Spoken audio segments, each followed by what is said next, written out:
did it, Mike. I did it. Or did I did it? Yay, we did it. We did it. Hey, guys. We're live. Wait. John seems skeptical. We're live. I just don't see us yet.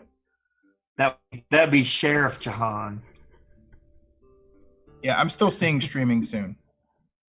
Right. But I hear us, so we are live. Yeah, no, we're here. We're here. Sorry about that. There we are. There we are. I was being so prepared, and I went on a tear of breaking and fixing audio stuff. Otherwise, we could have had like a preamble, you know? Like yeah. We could have had like Morgan Freeman talking on there or something cool, you know? So we got Mike right there. Yeah, it's true. We should actually have him. I'm no Morgan Freeman, but I appreciate it. Goals. Life goals. Amazing. More like one of the lesser famous Baldwin brothers. Oh, okay. The other Baldwin. Yeah, not Alec, but you know, one of the others. Shemp. Shemp Baldwin. Oh man, ladies and gentlemen, welcome to Myth Brigade. Damn it, on this fine Monday. I don't even know, what is it, 8:31. Since we last gathered, I've had a birthday. I feel much older. I've started to develop an advanced case of gray hair. Tonight I'm drinking green tea out of a whiskey glass. So I probably won't slur my words as badly as usual by the end of this session, which hopefully that doesn't interfere. John's like, oh shit, he's going to kill us. That was a really good idea. I wish I'd have thought about that. I wish you'd given me the memo because I have some tequila and I was like, oh yes, that's so good. Somebody's gonna do it. I'm drinking gin, so yes, good. Good, excellent. The drunker you get, the more coherent my ramblings will seem. Let's go around the horn and talk to the humans. Mike, how are you, man? How have you been in the blue room? Doing well, man. Doing well, trying to stay sane in this crazy world. I don't think I've left my house in probably 6 months, it feels like. But you know, that's life. Work is great. School, I get to be a kindergarten teacher now too, which is my favorite. Are you doing it right? So, are you basically doing it right? It's all good. No, I can't tell if you're sarcastic or I'm failing at my job and at teaching my daughter. It's awful. No. I mean, like they do a really good job giving you like a whole course curriculum. It's just like she has to switch between like 15 different apps throughout the day, and like sometimes I'm in a face-to-face with the CIO, and my daughter is showing everybody her underwear rolling around behind me. And there's really not much you can do about it. You just kind of got to go, well, this is my life now. So, you know. Thankfully, my daughter doesn't do that. She's almost 19 now. Or no, she's almost 20, actually. So, you know, thankfully, she's not doing that. That's much different. Mine's 5. Yes. Awesome. Well, thanks for the update, Mike. Ash, yeah. Len, how are you? How's Maine? How is the fine forested state of Maine?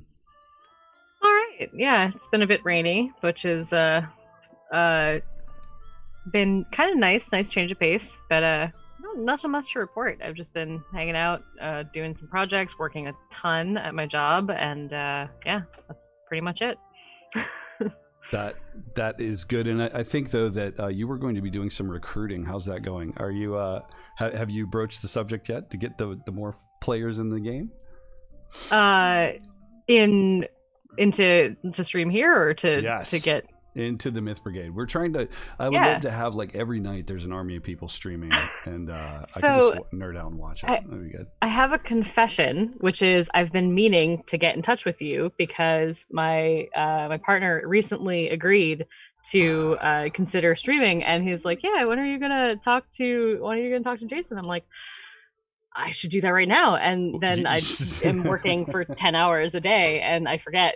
Well, you are, and that is amazing. So consider the recruitment process beginning. There's really no paperwork involved, I don't think. So I'll reach out to you after like tomorrow or something. We'll figure it out. Yeah, for sure.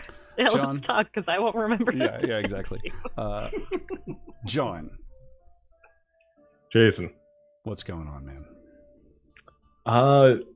I was going to say, not too much. Actually, tons of stuff. Transitioning role at work, doing tons of work on the house, and actually,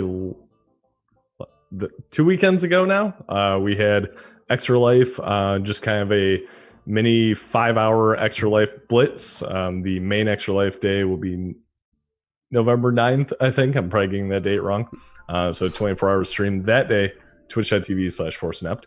But in 5 hours, we raised $550. That is so awesome. it was pretty awesome. Yes, very Thank well you done. to everybody Very out well there. done. We need to make sure we promote Congrats. that on the channel as well, John. So maybe you and I could do a head-to-head interview or something about it. That'd be kind of cool. Cool. Yeah. That'd be awesome. Awesome. Last but not least, Byron, how are you doing, man?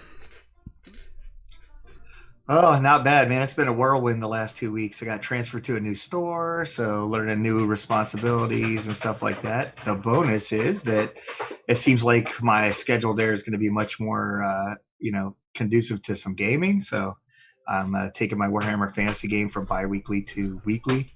And of course, just getting ready for the Knights Black Agents launch tomorrow on Myth Brigade. Super night. stoked for that. And we have special guest Ken Haidt, the author of the game, will be on there with us. He wrote all of the So, words in the super- book. That's says awesome. It says it right there. Yeah, super stoked. And he used a word Jason processor has and been everything. doing so much work trying to get this together for me because, I need so much help. It's going to be awesome. The stuff he's come up with is amazing. Yes, I'm playing a hacker, and I won't tell you too much more than that, really. But it's going to be very cool. I'm a paranoid, delusional hacker, convinced that UFOs are real. We're doing our character UFOs are real. runs tomorrow. Yeah, so Very cool. please tune in. Those of you who are tuned in now. Session 0. Yeah, session not. Well then, I think I'm ready to go. I'm going to change the music. This is a little too. I'm not sure what it is exactly. It's making me want to stand up and cut a rug. So I'm going to go with something a little less. There, that's a little more my style. I was going to use Cthulhu Apocalypse for this, Nice. but it just Side note, your audio improved even more right then. So Yeah, I I don't noticed it know too. what just I don't know what's going on. happened. I But don't hey, know. At this you're in good point, shape. It's probably Cox Cable's fault, Probably. or it could be. Could be. Only Could be get the one green- audio channel at a time. Could be the green tea, too. Could be. Also possible. All right, you guys ready to get into the Weird West? Ready. Let's do it. I don't hear any yeehaws. How about a yeehaw? Yeehaw! How about a yeehaw? Yeah. Yeah. So I can't put this Yee- on top of my headphones. So can I? That's impressive, though. No. Just leave It it. looks like a 10-gallon hat now. Don't move the rest of the night. And so it was. Nate, Ash, Dobbs, and John with an H loaded up their supplies and their bounty and bid Rattlesnake Bend adieu. Of course, Lola Sinclair was none too impressed to have to watch her loved one ride off to face justice, and Billy Willis none too impressed with the loss of a couple of hard-earned front teeth. Still, a posse like this one don't make ends meet by making friends in little hellholes in the crotch of Arizona. So after a quick patch-up to John's bullet hole, he rode out. Now, any God-fearing man or woman is bound to be a little anxious when faced with the old hemp necktie, and Teddy Sykes was no different. Knowing that 4 strangers are the only thing standing in between him and a pine box in Gulliver made him awful friendly. Then, of course, there's Dobbs' methods of obtaining a man's cooperation, whether he intends to give it or not. So, for 2 days you've ridden and listened to old Teddy jawing, trying to find something, anything, to make him seem like less of a prize. Turns out, the sheriff in Gulliver ain't the only one looking for Teddy. Old Judas Kinsler, that'd be the fellow with the breathing problem that Dobbs turned into a roadside slushy. He was sent to Rattlesnake Bend to find Teddy as well. He'd announced his presence in town by slicing Sheriff Gilbert's throat outside the church house on a Sunday and putting a bullet in each one of old Tom Dempsey's eyes. Thankfully, Teddy recollected, fellas like that ain't known for their smarts or loyalty. It took a bit of fast talk, about every cent he had, but he managed to buy him and his boys off. That and a little arrangement. The shadows of the mighty mesas line the clear night sky as your campfire crackles and you're sitting around the orange light lighting your companions' faces, and of course Teddy's sitting there with the lashes around his wrist, hat low, chewing on a piece of straw. What would your characters be doing at this campsite? You're in the midst of nowhere. open country as far as you can see, except for those giants that line the horizon. Well, John would be sitting by the campfire, hat kind of tilted back, smoking a cigar, and got a deck of cards out there playing solitaire, since I think everybody else knows not to play cards with me. So, are you winning? Signed to solitaire. Oh, I'm always winning, no matter the game. Fair I'm enough. just really into solitaire. That's awesome. How about Dobbs? What's Dobbs up to? He's probably not far away from Teddy, is he? He's probably keeping an eye on Teddy, because I still think he's going to make a run for it. So, but that'd be stupid. But probably got kind of kicked back up against the log, got my hat pulled down, kind of almost looking like I can't see what's going on, but still looking out from underneath my hat. And what does he see, Ash, as he's kind of surveying the campsite? What are you up to? So I know you're smoking. We know this about you. You're muted. Where'd you go? Am I muted? Yeah, there you are. You're better. Not anymore. Weird mic thing. Yeah, just passing the time, rolling cigarettes. I found the highest point in the campsite with a good vantage point of everything, usually. Best I can do in the situation. So I'm just kind of kicking back, relaxing, and again, kind of like Dobbs, just keeping an eye out on the horizon, looking back at Teddy once in a while through my smoke clouds. So you're watching that horizon, and every now and again you see movement out there. You've got a keen eye. Nothing big, nothing real threatening, but you see the shadows shift every once in a while. Make sure you've got a clear line of fire if you need it, kind of thing. What about Nate? What's he up to? Nate is, he's living the dream, and he's trusting his comrades to keep him safe, and so he's fully engaged with Teddy. He's sitting right beside him, eye contact and all, and they're actually having a fairly pleasant conversation. At the end of the day, like we're all men, right? Good, bad, or indifferent. But he does have his cane in his hand. That thing never leaves his side. And so as he's engaged and he's talking, he's still sort of twisting it in his hands and rolling it up and down on the tops of his legs. So as you're there and having this conversation, and he's pretty much just trailed off that last sentence, right? Explaining that he talked his way out of death at the hands of that scary fella that you... who's wearing the sheriff's badge again? I think Dobbs put it on John? Yep. Yeah, that would be me. You still wearing that badge? Oh, yeah. I mean, until we roll into a town or something that I think otherwise. But as of right now, it's a sign that I appreciate from Dobbs. And more so commemoration that I made it through the night, even if I do have a few punctures. Yes, for sure. You're definitely a little worse for the wear. So yeah, you're there having this conversation, Nate. What's your response to that? So he basically says, I managed to buy him and his boys off with that, and well, a little arrangement. That's how come I was playing cards. I was trying to earn a little bit back, And you have a wild story. That is fascinating. So what was next? What was your plan after that? How are you going to recover? Well, I was hoping to win a little bit of my money back, and I mean, honestly, I just wanted to make things right. You ever get yourself into trouble you can't get out of? And then all of a sudden, people coming into town and looking for me. I never did anybody that wrong, mister, I swear.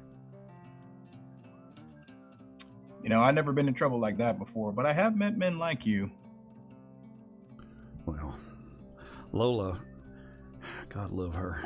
I kind of laugh under my breath at that when he says that. When he says you haven't gotten any trouble or whatever? Never been in trouble like that before. Yes. Yeah. We've had we're, times. we're both wanted. Yeah, it was a wild wedding. It was a real wild wedding.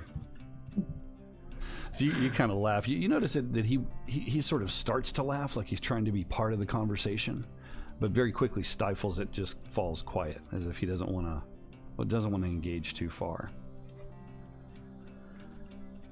So I wanted to ask you, Nate, is there anything we could do to come to some kind of arrangement? I mean, we're still a couple days ride outside of Gulver. I mean, just between you and me. Slightly hushed tone, of course. You know what I like about you, Teddy? Despite all of your indiscretions, you come across to me like a man with integrity. And I'm saying that as a man with integrity. Now, the thing about integrity, Teddy, it can't be bought. We all have a job to do, and unfortunately, I got to follow through with mine. But you understand, don't you?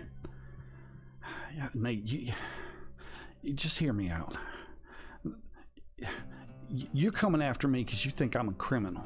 You're coming after me because a bunch of men, a bunch of paid-for men have put warrants out for my arrest. And if you turn me in, I think I'll make anything better. I appeal to your sense of good judgment. My father's a wealthy man. He could probably triple the bounty, he says.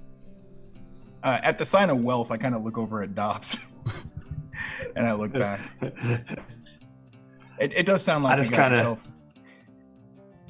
It does look like you got yourself into a real heap of trouble. Sorry, go ahead, Dobbs. No, you're fine. When you look over at Dobbs, do you get that sign when John's winning all his money and just kind of brushes his nose like, mine's always good. Can I do, I'm not sure what it would be, like a notice to see if he actually thinks he's not innocent, but not that bad? Like an insight kind of thing? You could do, yeah, you can, I think you could probably go for notice there, right? Okay. I guess I could look at the, ooh, damn. Wild dice hit me again. Wild dice murdering it. Gotta love those wild dice.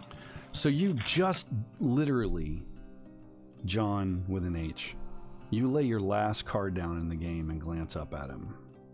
And it's like you just bore right into his skull. And you think so. You kind of almost liked the guy pretty much when you were playing cards before, right? You didn't have a problem with him. He was a nice enough guy. He was a gentleman, even despite the fact that his beloved is working in a brothel. He seems so genuine. But then why is he wanted? Yeah, and that's actually going to be my question is, so if you think none of that's going to help, why are there wanted posters? What were they saying you did if you were to have done something? You ain't never heard of an innocent man being hung before, Mr. John? Look. Nobody's truly innocent around here. I got myself into some trouble. Just north of Gulliver, actually. And, well, let's just say that I made some folks real mad when I realized what they were asking me to do, and I walked away from it. And now you're taking me right back into the hands of those men, and they're going to hold me accountable for being an upstanding citizen of the United States, he says. And he just looks at you with these big, well, kind of orange firelight flickering in his big puppy dog eyes. It's kind of dirty and unshaven, but he still has puppy dog eyes. Well, Teddy, if you're talking about being all respectable and such, you're going to need to give us more information. We're doing our jobs here, just like you're saying you did yours. But you can't just say you did something without some story behind it. Listen to me. If I give you too many details, why, you'll be carrying around the same burden I am. Ash coughs and clears her throat from behind him and just goes, I don't think you heard the man, son. I think he asked you to elaborate. And she just kind of, just casually shifts the rifle around a little bit towards him. Give me an intimidate roll, please, and make that easy, so you'll get a +2 for that, since you're bringing firearms into this. Every single time I talk. You're trying to intimidate someone. Yeah. Oh, where is it? Oh, man, my sheet's all collapsed. Uh-oh. If you don't have it, you can roll it at a D4. Unskilled. +2. The wild die is going to be a problem for me tonight, I see. So he turns and looks at you, and part of it is how your voice sounds, because you're just in the middle of that cough. Because remember, you got something brewing in your chest there, and you're coughing that scratchy voice, and then the sight of your rifle as you kind of almost pull it off your shoulder. Now, come on. We don't need no trouble here. What is it that you want to know? I've told you I've not done anything wrong. Nothing to hang for. Depends on who is talking, all right? Just tell us your side of the goddamn story so we can get this over with. Shit. All right. Fine. About 6 months ago, I was out of work. See, I'm a carpenter by trade, a pretty good one. On the side, I do a little bit of gambling. That's probably where I make a lot of my money, but I could build you a house like nobody else. So we was raising a barn on the property of this fella. He had an awful lot of land, an awful lot of money. And I prefer not to mention his name. All due respect, not in the company of a lady. Anyhow, he offered to pay me quite a sum of money. How do you react to that as he says that? What? Oh, did you say what? I roll my eyes, and yeah, I'm gonna keep comments to myself. I beg your pardon. Never mind. So I went to work for this man, and I was just running errands. I was just delivering mostly letters and things. I was like a private post to his, and I was going all over Arizona, Phoenix, Tombstone, and out west even further. And then I had a little bit of an encounter out there with some of them Indian folks. And I don't reckon they like me traipsing on their land, and I didn't respond respectfully. I swear to God, I didn't mean any offense, but I definitely offended them. Well, their medicine man put a curse on me, he says, just flatly, and stops. Nate just gives like a long look over at John, like, is this fucking guy for real? Yeah, Ash just laughs. Just, oh man, if I had a nickel for every damn time I heard that story. Oh, fuck. All right. You ever see anybody hang for having a curse? Miss Ash, have you ever seen that? Because I don't want to hang for having had a curse. I would like to go back to respectable living. And I am willing to pay you. Please. I just feel like trespassing, is that what you got wanted posters up around town for? Or is there something else you're not telling us? Because I feels like that's not the whole of it. Trespassing is one thing, but shit. Before that, kind of the same point, I kind of don't react laughing, but then I kind of start, yeah, crazy. But then I'm going to try to, I'm not sure if this would play it, spellcasting check to just, is there anything I can tell that he's actually cursed from like an outward perspective? I'm not sure if that's... Are you trying to detect magic? Is that... Basically. Like... I mean, that's a pretty good cast a cantrip. Well... Yeah. All right. Like, I don't know, does he have like an aura about him or something like that maybe I've failed to notice? So not that I'm magical or anything. No, you're studying him again, just kind of looking him over. And the thing that impresses you about this guy is that he seems to definitely be telling the truth. Now, your high spellcasting roll, because I had a couple of aces on it or raises on it. So you get the sense that there is something strange about this guy. He doesn't glow. You don't have like a detect magic spell that you cast, right? But you're just kind of thinking about it, and you're thinking, curse always leaves a mark. Yours did. Not that I'm cursed by any means. Or anything And like not that you're showing your mark either, probably. Yeah. Definitely not. Look, guys.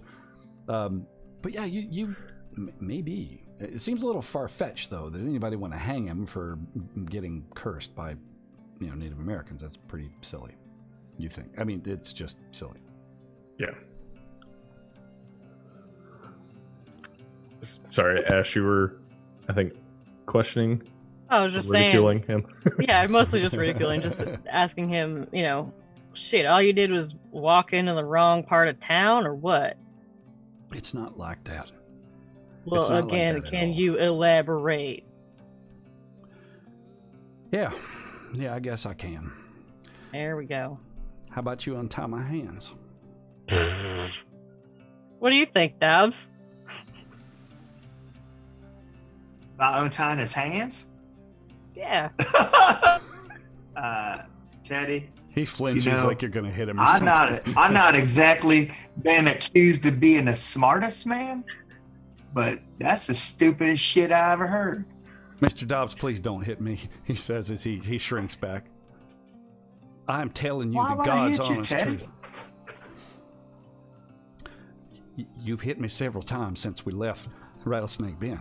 That's why you might hit me, Mr. Dobbs. There's accidents. Sometimes my elbows just get to flying. You ever see them chickens and stuff where they like waving their arms? Yes, yeah, I've seen chicken. Yeah, I've seen it, but I've never had a chicken leave. Could you just please untie my hands so I can show you folks what I'm telling you, what I'm talking about? Oh, what you trying to show us that you can't show us with your hands tied there? Well, I mean, I guess one of you. He looks at each of them in turn, very uncomfortably, and then settles on Ash, and almost says, "Mr. Dobbs, will you open my shirt?" He says. You feel? I kind of pull my gun out. I'm like, I mean, we could untie his hands. You think? And I like cock my He steps back. double action back. I take like my coffee cup, and I'll be like, "Hey Ash, show him what would happen if he runs," and I'll kind of toss it up in the air. Oh shit! Yeah, take a shot at it. Make a shooting roll. Make a shooting roll. And I'm gonna give you, because this is a rehearsed trick, right? So I'm gonna give you a +2, and I don't think you need it, but I'm gonna give you a +2. I don't need it. So you Nice. literally just kind of raise the gun. Don't even exactly look, right? Just pow, and the coffee cup shatters. Of course, Nate, you're thinking, "Damn it, Dobbs, not another coffee cup." Right, I roll my eyes real subtly. I've seen this one before. I'm not gonna run. I was like, "Now Teddy, well, that'd be pretty foolish if you did, because I seen her gun down men a lot faster than you." Mr. Dobbs, with all due respect, I'm trying to talk you out of getting me hung. The last thing on the world I'm going to try to do is get shot. Well, like I said, it'd be a pretty bad idea. That's agreed then. I can pick him off if you try to do anything stupid, so. All right, I'll begrudgingly, I'll be moaning about it, but I'll get up. He holds his And I wrist guess up. I'll wander over to him. I'll accidentally spit tobacco on him when I'm, leaning over him. I'll be like, "Oh, sorry about that." We should start a Happens count sometimes. Yeah. of how many people. We should. He gets spit on. Let's get a spit count going per adventure. Death count, spit count. By the way, I owe Ash some bennies as well, so I'll give those to you. So you untie him, and how do you arrange yourselves around him? Like, how does that play out? Are you just untie him and you surround him? You got a gun to his forehead? What do you do?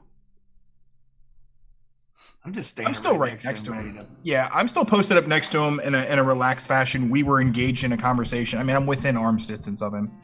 So, I mean, he can stand up and open his shirt, and I'm not going to reach for him, but I'm right there. Okay.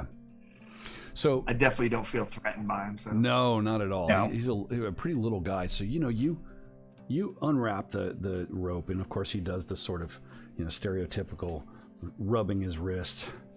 You sure did tie that tight. All right, and he grabs the front of his shirt and just pulls it open. And carved into his chest, like scarified into his chest, is just this very complex series of lines. They're clearly deep cut, some of them very wide. You think at first, like, wow, what kind of design is this? Looks like a cave painting. And the more you start to look at it, it looks like a map. There. Do you see? This is my curse. Can I flip my monocle down Yes. and just kind of take a look at it? So you look at this and you don't notice anything. You kind of get you get a very close, very detailed view, and you can pick the lines of the scar out much better. It's like this would have taken a very long time to dig, and in some cases the skin was just dug out, like scarified to represent bodies of water. It's absolutely a map. There's nothing particularly special about it other than that. But as you look at it, you get this sort of shot, just like whoosh, like the camera sort of just a quick cutscene of him screaming and just arching his back as these people around him are basically scarifying him. How do you react to that as you just get that in your head? Just a sudden whoosh. Yeah, Nate cringes. No, that's Ash that sees that because she's. Oh, I got you. Yeah. Okay. Yeah, I think she did. Well, I think she just kind of leans in a little bit and kind of gets a little bit serious. Like, now, again, you're gonna need to tell me what the hell you did to piss somebody off that bad, besides walking on the wrong property. Because that person had a grudge. Whoever did this to you. Give me a persuasion roll. Oh. Damn. The dice are being kind to you guys tonight. Fantastic. Yeah. So you kind of lean in and you it's more serious but with a slightly softer tone almost. And well, thing was, it wasn't just me trespassing. It was me trespassing with the request that I brought and from who I was bringing it from.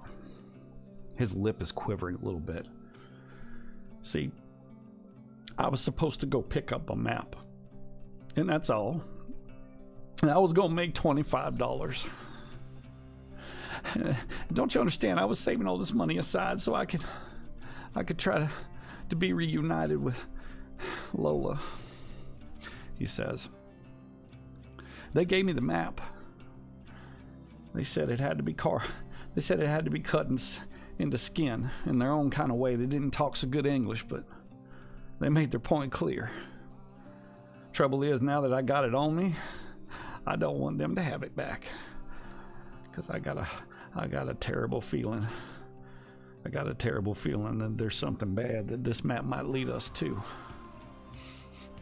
He starts to cry. And that's a reasonable conclusion, seeing as how it's carved into your chest. Yeah, I ain't never gonna be the same. He cries. That's a rough hit. Huh. Well, gentlemen, Then we just cut. what do you all think? So hardcore. I love Then we it. just cut it off. Say, while that's an idea. Did Dobbs well, just say first- cut it off? Is that what you said? Yeah. He just he starts flipping out. Just peel it off his body. Jesus. I say, Teddy, you're right. Probably shouldn't deliver that back to that person because they probably won't need you alive after that fact, if I'm thinking about this correctly. Maybe instead of peeling it off, although that does have some merit, does anybody have some parchment? We could maybe do like a rubbing of it. Nobody does. I don't got anything. No. Is that I like mean, I that got stuff? some. Now, Dobbs, you write poetry, so you're gonna have some paper, right? You got some paper and ink and stuff. Oh, you mean that stuff that they put the posters on? Well, I've got some exactly. blank pages in. I got some blank pages in the back of my book. Yeah, Dobbs, it's either that or cigarette paper, so I think that's probably the better option. I do pull out the wanted poster. It's got Teddy's face on it, and I unfold it. It's a little That's crinkly. probably a more You can use the appropriate back of size. I appreciate it, Dobbs. This one looks probably more fitting to his size. Okay. Although we could use one of your pencils. I feel like making a ribbon. Mr. John. Is that gonna work? Mr. John. I'm a God-fearing man, and I feel like I should tell you that the map don't stop on my chest. And he just looks down. Literally, I'm taking a drink and just spit it out. And oh, okay. Is that the compass rose? Does it always point north? I wish I thought this was as funny as you folks. I mean, you gotta admit that last bit has a certain comedic ring to it. No This offense, is very Eddie. serious. It Nate's trying to stifle a laugh. it's all over, he says, looking kind of off, down and off to the side with clear discomfort. See, I'm pretty much the map. Well, shit. So what do you suggest we do then, Teddy? Well, now that we're talking like friends, I just need you to help me. I know that you probably feed yourselves on bounties like mine, but mine's different, obviously. And this isn't just about me and Lola. There's something bigger going on here. Remember what I said earlier about you elaborating? We're gonna need Nate sort of like points in her direction, like she got a point. All right, listen.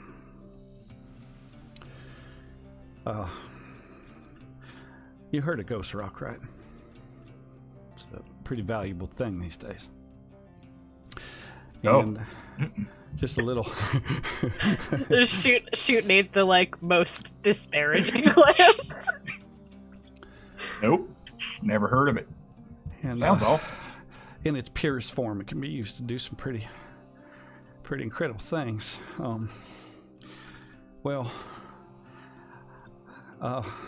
My former employer believed that he was going to receive a map to a mine, a very, very, very, very special mine called Black Ridge.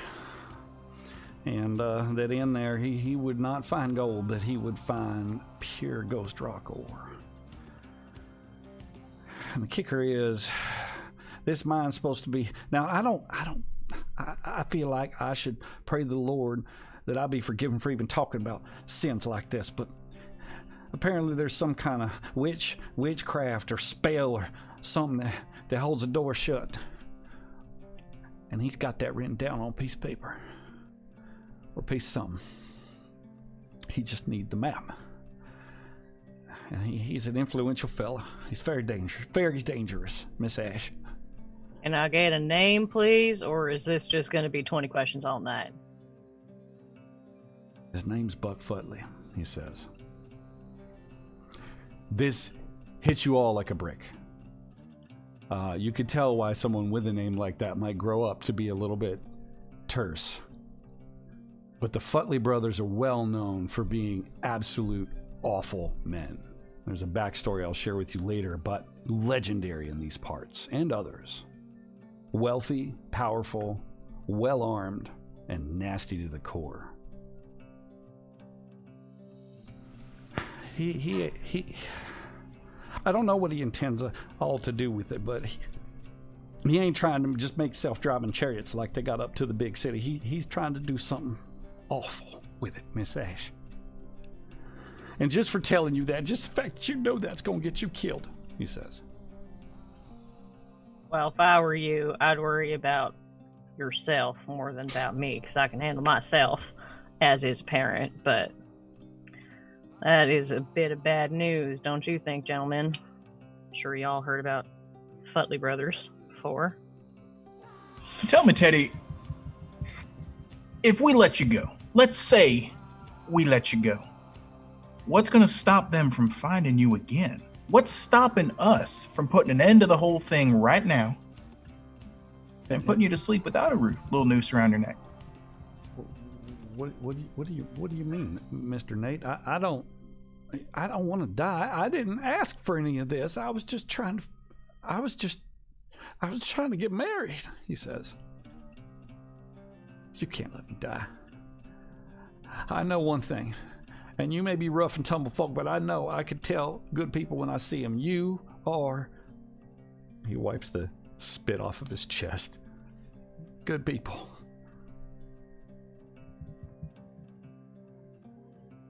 Teddy, if we may have a moment. Now, mind you, you're going to sit right there and not move. We're going to go over here and just discuss for a moment.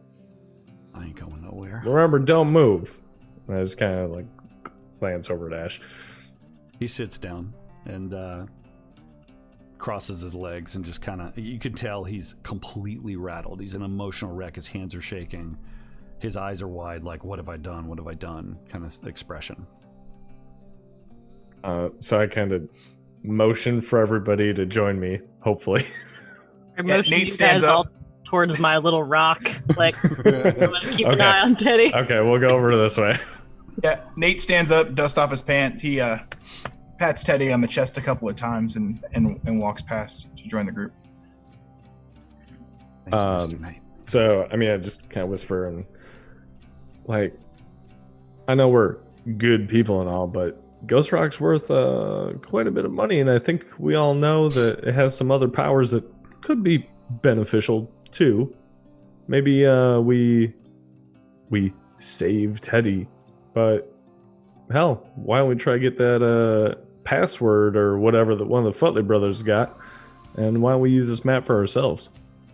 Now that's some serious espionage that you were talking about, trying to take some shit away from the Futley brothers. What do you think? I'm a freaking cat burglar over here, I'm with her. sneaking in. How in the world do you expect to get that secret voodoo password from the Footlet brothers? We don't gotta get the password.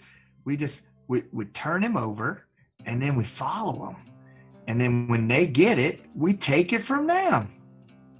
Now that Like is a plan I could get behind, Dobbs. You are a wise man. Like a robbery.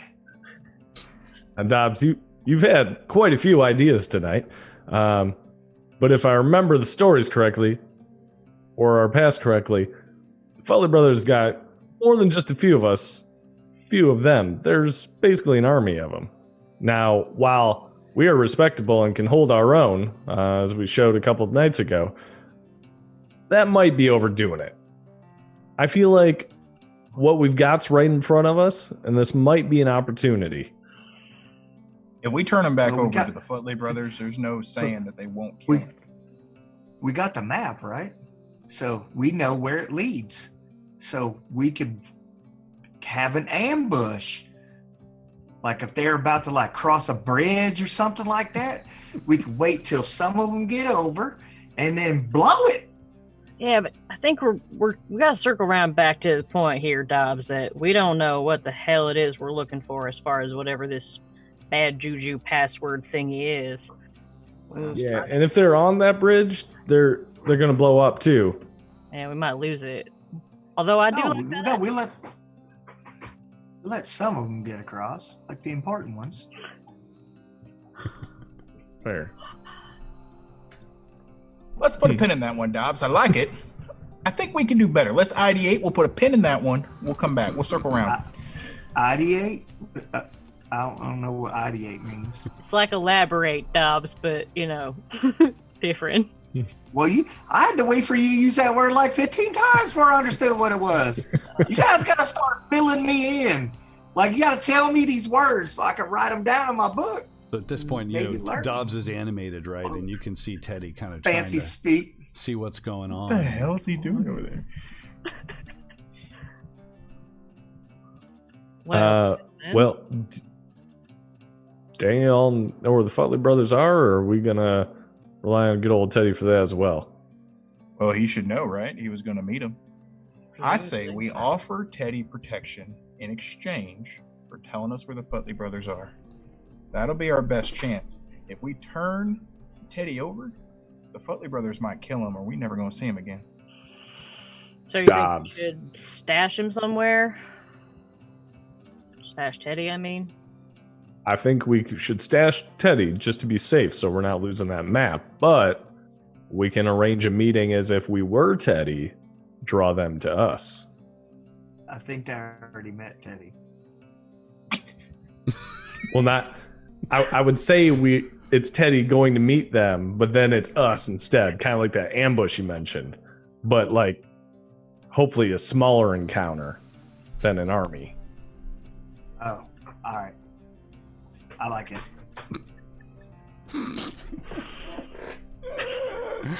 What do you do?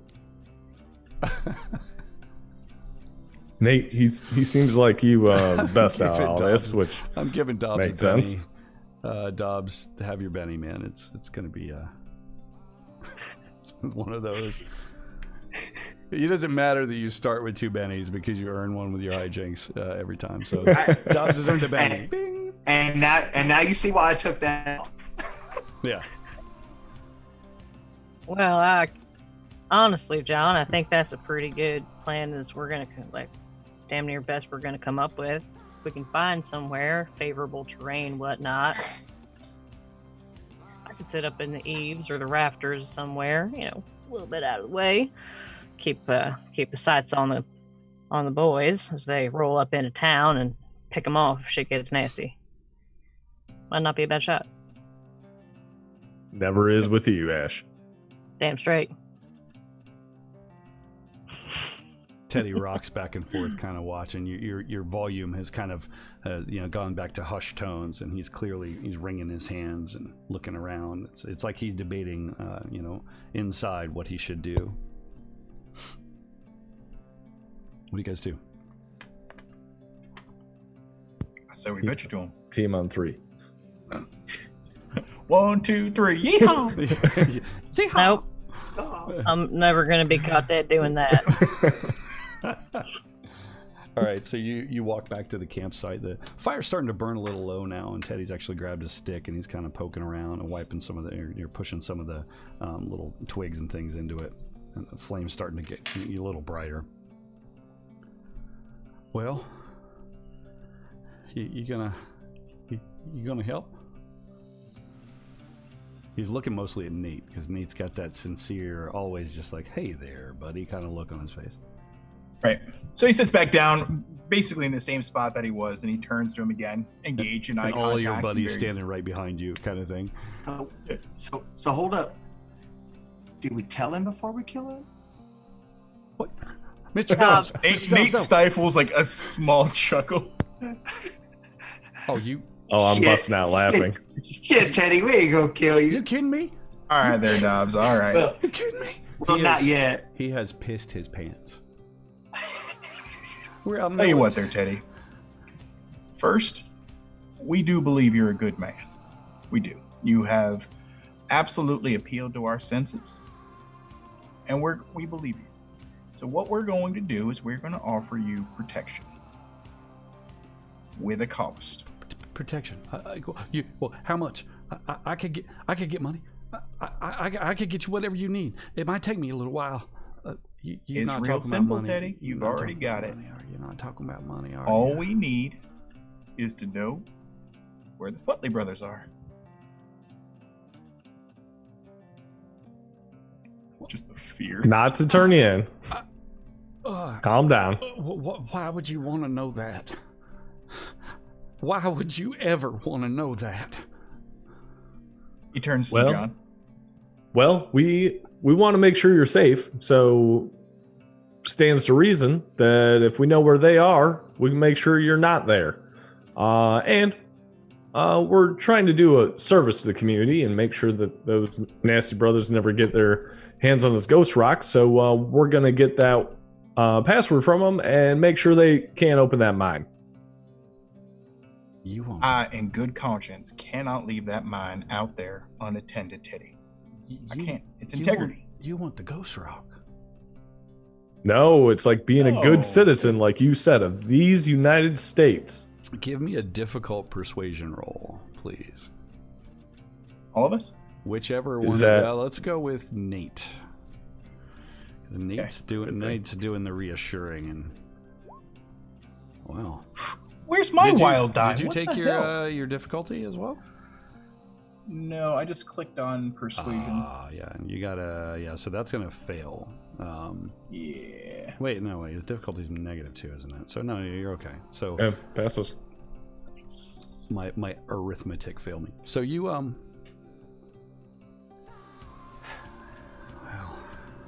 you're gonna have to kill both of them and every one of their men. They're not just gonna. They will find you. The word gets out. How many men they got? Dozens, and that's just at they the got range. A Dobbs. They got something Dobbs. All due respect, Mr. Dobbs, please don't hit me, but they got something you'd even run from. Well, I mean, hey, it stands to reason that if you cut off the snake of the head, the rest of it ain't gonna bite you, right? I mean, if we kill those guys, Butley brothers, who's gonna bank the payroll for all of his men? Where are you gonna get? I mean, I've seen what you're capable of, but that was only a handful of men, and one of them couldn't even breathe. I just... He looked more capable than breathing. Maybe not the best at that, but he was capable of other things. Yeah. Don't sell Mr. Dobbs short over there, Teddy. All right, well... I killed at least 6 men. I hold up 3 fingers. I have an idea. Kind of thing that Futley brothers have a hold of. You're gonna need something to level the playing field. They ain't just fighting with regular guns and knives. Elaborate. They got things that make Jesus look weak. Heaven forgive me. They got Ghost Rock. They could do whatever they want to do. I mean, if you want the Ghost Rock that bad, obviously you know what it's capable of. Don't you? They got guns that look like they shoot lightning out of them. They got those? Get me one of those. We got the most important thing you could ever have, Teddy. Surprise. He shrinks back from you as you lean in. I accidentally spit on him again. So, would you please stop dribbling that foul? I've been trying to stop for years. It just happens. Sorry. I like to mark my prey. Well, all right. He pulls his shirt over his scars a little bit. There is a place that you might be able to find some things that would help you. Would help us, I mean, of course. If you're asking me to help. Yeah, you're part of the team now, Teddy. Congratulations. He just looks so bothered by that. Just so like, oh God, like, you know. There's a doctor. There's a doctor that the Futley brothers correspond with quite regular. He's not too far from here, about 2 days' ride, actually. And he makes some of them contraptions. He knows all about the Ghost Rock and what it could do. Mayhaps he'd be a bit of an easier target. You know? Well, Mr. Maps, think you can lead the way come morning? Back to the doctor's house? Yeah, I expect I could. Yeah. He gets suddenly very together. And his breathing kind of calms. It's like this anxiety has passed a bit. He's sweating profusely, though. We have a deal, Mr. Nate? He extends his hand. Yep. Nate stands up and shakes his hand firmly and looks him square in the eye. He stands slowly with you, and his shirt kind of falling back open. And in this light with the shadows, you can see, especially with his pants sagging a little bit, you can see that the scars just go. And you just almost makes you want to pray. Look at him here. You shake hands with him, and almost on cue in the distance, there's a sort of howl of a wolf. I reach out to shake his hand. He grimaces and reaches toward you. I'm like, now, as I'm shaking his hand, I'm like, if you double cross us, Teddy, I'm gonna kill you with the same hand I'm shaking you with. Mr. Dobbs? I beg your pardon, but I just noticed your horse is gone, he says. Shit. He's gone. God damn. He's damn sure gone.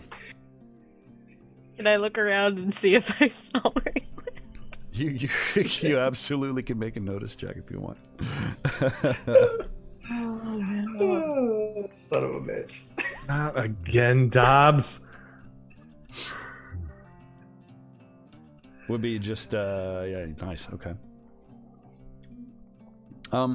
You kind of walk over, and first you notice, that you kind of had him tied up to one of those big cactus plants, kind of loosely tied.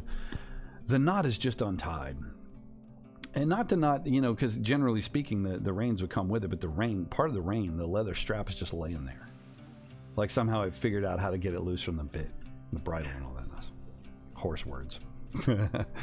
You do, however, with that notice check, you do pick up some, in the dry earth, you see some Murph tracks heading off, and you notice that because he drags his back leg when he's walking, because something happened, maybe a hip injury or something.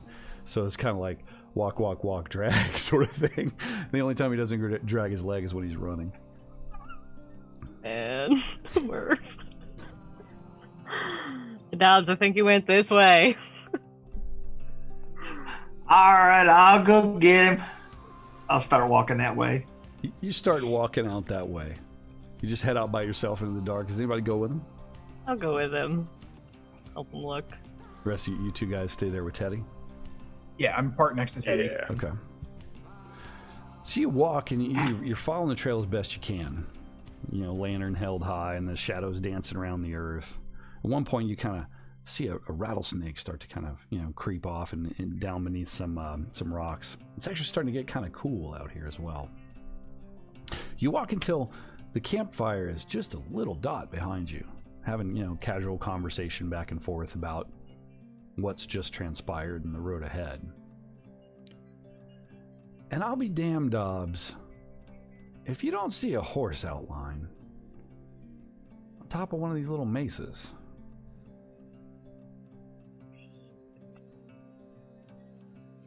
It's about 120, 200 yards away, maybe, at this point. But you can see this little bitty horse shape on top of this little mesa. It's not in one of these towering ones. You wander off in the distance.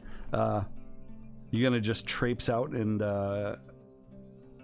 find your critter? I'm probably quite used to him walking off and stuff like that. So, yeah. So you the two of you walk off. It's quite some time. Back at the camp, what are you guys doing during this period of downtime? Just talking to Teddy. Teddy seems, I imagine, much relieved. And so, just trying to keep him cool. Okay. So you're moving along. So, Dobbs, you kind of walking and just cussing up a storm about Murph and just watching, going, how the hell did he get up here? There must be a trail around the side of it. It's not uncommon, right? There's some folk that use that for ceremonies and things. So he probably just decided he wanted to get a better vantage point. Give me, please, both of you a notice check. No bonus, please. Just a regular difficulty. Does my alertness still apply to this? It certainly does. Yes. I have it built in as a +2 to the Yep, roll, I saw but if that. you I ever saw want me that. to take Yep. it out, Wow, let me know. Dobbs. I know how to find Murph.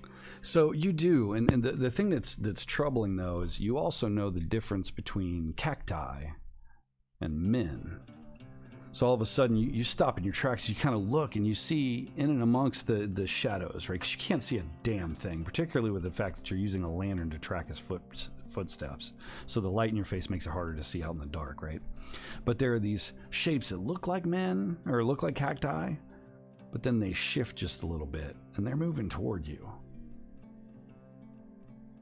Dobbs, how do you react to that so that Ash knows what she sees? I'm going to start moving backwards. Okay, so you stop. Ash, he stops in his tracks. What do you do? Stop short, What? right beside him. I'm like, Ash, we ain't alone out here. What do you mean, Dobbs? I see some cactuses. Is there a breeze out here? Nah, I don't think these are cactuses. Can I pull out the rifle and start kind of getting a shot level, put my monocle down and just squint? So as you put your monocle down and start to level your shot, you pick up on the same thing. There are men, for sure, walking along amongst these cacti. There's probably 3 or 4 of them from what you can tell. And it's something odd about them. They're not just kind of ambling along. They're not using any light source. They're sort of walking funny. Almost like they're drunk. Hey, Dobbs. Yeah, You see any canteens around here? just the one I brought with me. We ain't past no roadhouses neither. So. Nope. Yeah. Yeah. They're approaching. Should we get back to the other gentleman at the campfire, or you think we can take him? Ooh. Well, I'm pretty sure you could shoot 4 or 5 of them. I don't know. I'm thinking maybe this is a bad idea. I'm a little concerned for your safety. Such a gentleman. So why don't you start moving back a little quicker, and I'll move behind you, and then if they catch me, I'll just hold them off. What a freaking nobleman! Get over here! Come on! I kind of grab the back of his shirt and just give him a tug along in the opposite direction. Or we could just fucking run. Shit, you don't have to tell me twice. So just as he says that, right, as his voice is raised, these shapes start to charge forward, and with just an impressive speed, and you're kind of moving, and I have Dobbs in the way of your monocle, but you can see them kind of shifting toward you. They sort of lope along, though, like one is dragging its arm, almost as if it's dead. You can see it kind of flipping, and you hear them say, "We can smell it! Come, it is here! We can smell it!" As they're running along. What do you do? Take a shot. You just, whoa. Okay. Give me, please. Well, first of all, let me deal some initiative here. Come on now. I'm going to use you guys for my... Oh, roll 20 is like... There we go. Roll 20 is going to do it. 1, 2. I'm going to give all of you guys... Boop. You guys should now have cards. Yes? I think I have a card. Yep, got a card. Yep. Good. And where are... Oh, this is the... Because I'm using a different map. Hang on. Why can I not add turns for you guys? I'm not going to fight with roll 20. So, what cards do you have, Mr. Dobbs and Ash? Got a 9 of clubs. And Dobbs with 3 hearts. Is that right? Yep. Yeah. Okay. Good. So, Ash, you pull up your rifle. You're going to shoot first. So go ahead and give me that shoot and roll. It is dark, and it's a little bit of distance, and they're moving kind of weird, and it's hard to tell them apart from the cacti. So you're going to be at a -2 for your shot.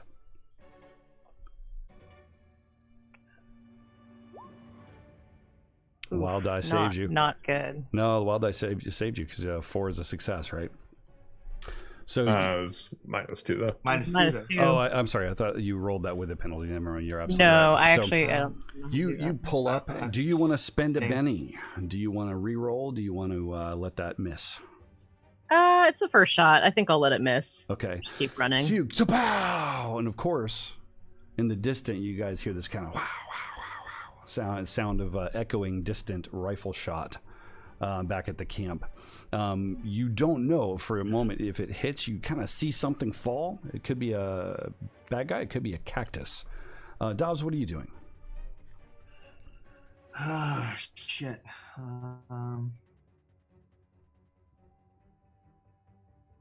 She's got quite a shot. How far away are they?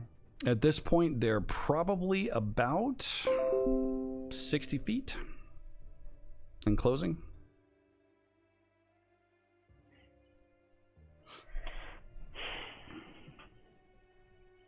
Wait, I think we lost Byron.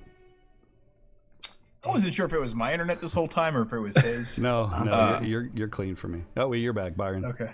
What were you saying? We missed. I'm here. Okay, what were you saying you wanted to do? Because I was. Now I think you might have lost me. I don't know. no, we can hear you. I think.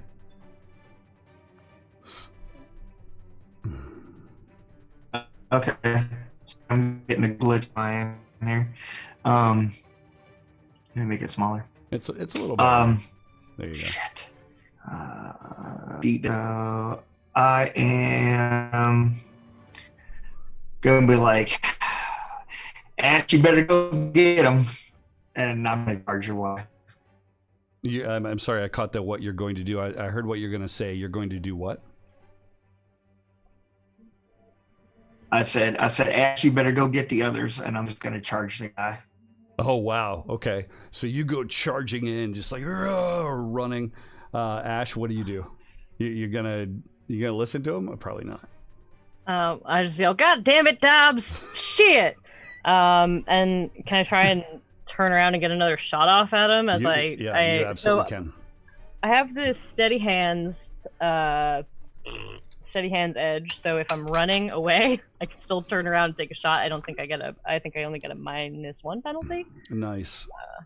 And they're closer, so that would basically I'll give you that straight with your rifle range, so you would just have the -1. Yes, that works. Dobbs, you're running in, and wait, he disappeared. That's his chair. That's a fancy chair. So you're going to go ahead and take another shot. We will assume that Dobbs spent his round running in, and catch up with him here in a second. Go ahead and give me your attack roll. Again, I'm not sure how to do just a one-off -1, so I'll just take -1. Whoa. So you want to spend a Benny because a 1 on the wild die, it's not a critical. You would have, if Snake Eyes would be a critical failure, but you can spend a Benny. Yeah, why not? If I can give Dobbs an advantage, it might not be a bad thing. Do it. I will do that. Oh man. You will have 2 bennies, much better. So you start to kind of look through. Oh, we lost Byron. So I'm going to give him a second to come back. And I'm going to go to the something terrible happened view. Love it. Chaos. We'll find out when Dobbs is back. So I will explain to you, meanwhile, what happened. So since we're not using a map, I don't know that that's incredibly important. You basically bring up the rifle and kind of take a look, and they're like, nah, not right. And then, pow, you pull the trigger, and you do, in fact, hit. So go ahead and give me a damage roll for your bullet. Nice. Wow. So the kicker here... Yeah, it's just a straight damage. So you shoot this thing, though, as it's loping along, and in the shadow, Ash, you see the sort of melon shape of its shadowy head just burst, and it keeps running for a good 5 or 6 steps as if it didn't even realize what happened, and then topples forward, bending backward at an awkward angle against a cactus. So you drop one of them. Let's see if Dobbs is back in the waiting room yet. Oh, he's in. Oh, I'm here. Hey, dude. Let me just make sure the mapping. I think the mapping's going to be all whacked out now. What happened there? I don't know. That's what I was trying to look at. I figure it probably is. Yeah, I think it's internet stuff going on, but we should be able to handle it real quick. Yeah. If anybody needs it, oh yeah, interesting. If you guys want to switch characters into the view that I'm looking at right now, this would be amazing. So Len would be Dobbs, and Ash would be Len. Or Ash. I'm sorry, Ash would be. I'm looking at the name. Ash would be Byron. Okay, I got you guys back in your boxes. Nobody puts Dobbs in a box. So Dobbs, as you are, we should be back here in just a second. Come on. My cat is really invested in this. That's awesome. I see that. We should be live now on our proper view. So, Dobbs, as you're running, you say this to Ash. You know, last you saw she was kind of moving back, but you hear pow, and just woof, this bullet just right past your ear and just bursts one's head. And right there before your eyes, in the kind of pale light of the moon, this thing kind of stumbles forward. Another 5 or 6 steps, and it just topples into a cactus. There are 3 others running up on you. 2 of them will be able to engage with you this round. What are you going to do? You're just going to pick one and kind of attack them? I'm going to see if I can do like that, like a double clothesline, just like catch 2 of them with both arms. Okay. Or something like that. Let's do it. Give me go ahead and give me your attack roll. All right. And your double clothesline, if you happen to get a raise, your double clothesline will be damn, there it is. So Nice. Dobbs, you kind of go running in and at an odd angle at the last minute, just kind of and hit them both. Their parry is lower anyway, so your target number would have been lower. So what is your unarmed damage there? Isn't it something ridiculous? Yeah. It's like worse like than. I have to put that on my weapons thing. I don't have it on my weapons thing yet, so I just have to kind of make it Yeah, that's like a different roll here. Where's my die roller? Here we go. No. What is my unarmed damage? It's a D6 plus a D4. I think that maybe for you because of your edges, yeah. Yeah. So, So 9. left or right, pick one. Left. Okay, so you basically come in with your left arm and just smack into, and Jennifer is on your right arm or left arm? Yeah, but I'll have it out. It's on your right. I keep her on my right. Okay, so you basically kind of smack this thing and it just flops backward and hits the ground and makes this kind of sound as it hits the ground. The other one stops at your clothesline, but it doesn't really fall off of its feet. You just fling it back into a cactus. And it hits with just like boom, like a pincushion. And the cactus even wobbles with the force of it backing into it. It doesn't make any noise like it's a bad thing. It's just and pulls itself off. You have 2 assailants in front of you, and both of them are now going to attack you. I'm going to roll a normal human. Oops. Sorry. No. So both of them, the one kind of reaches out and grabs at your boot. Doesn't manage to really gain purchase, but you feel him squeeze and kind of scrape against the leather of your boot. The other one leans forward, pulling some of the spines from the cactus out, and just kind of staggers forward. And in the pale moonlight, Dobbs, this guy doesn't look okay. He might be sick. He might have tuberculosis or something, you think. So he staggers forward toward you. Ash, it is your action. And by the way, back at the camp, what are you guys doing? There was a gunshot a few seconds ago.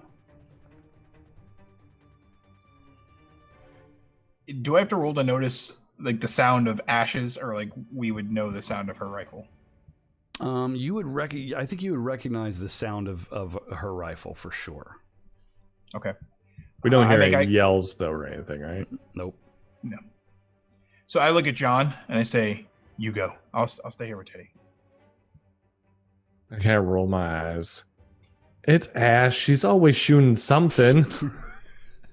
They might have shot the horse. Airplane. And I kind of get up begrudgingly and put my hat on and light another cigar, and then not with really due urgency, just shuffle off towards the gunshot.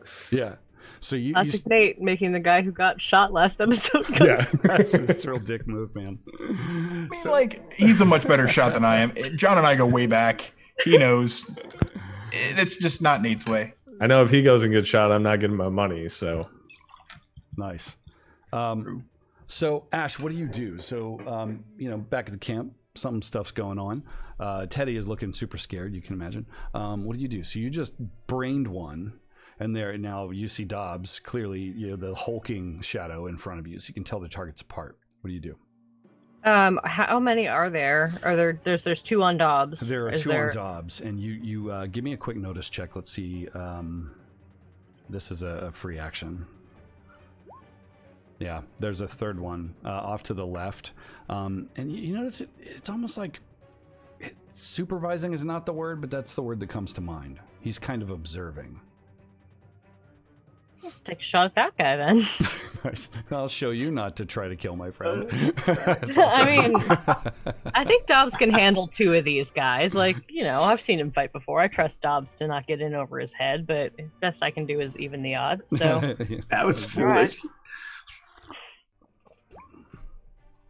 Nice. So you basically this creature, this person, whatever, is not really even looking at you. He's kind of at a slight angle as you're kind of honing in on him with your monocle down, and just kapow and shoot him. Go ahead and give me a damage roll. Let's make sure it's not superficial.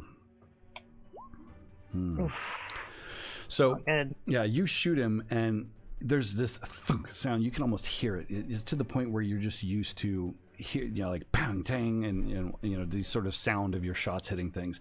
There's this thunk sound, and it kind of does this, and then the eyes begin to glow. This slight purple flame rises up from them. You've never seen anything like this, and it just freaks you the fuck out. Give me a spirit roll, please, or become shaken. Oh no.